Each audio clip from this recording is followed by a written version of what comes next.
ჩვენ ადამიანები გავჩით იმისთვის, რომ ვაკეთოთ კარგი საქმე. მე თამამად შემიძლია ვთქვა, რომ ადამიანი ამ მისიას პირნათლად ასრულებს. აი, მოგიყვანთ ერთ მაგალითს, რომელიც ადამიანის კეთილშობიერებას უსვამს ხაზს.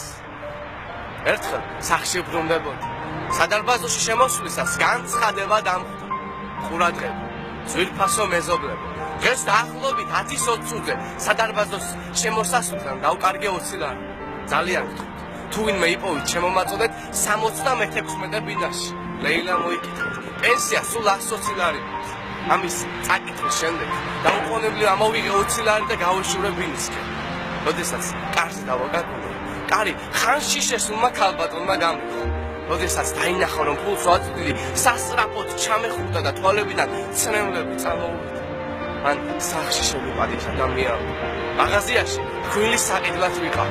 როდესაც შემგუნდებოდი, სადარბაზოში შემოსვლისას გასაღები ამოვიდა. ფულიც კი ეთყობა მაღაზიასა მომივარდა. მაგრამ ფულის გამორთმევაზე სასტიკი უარი მეთქვა.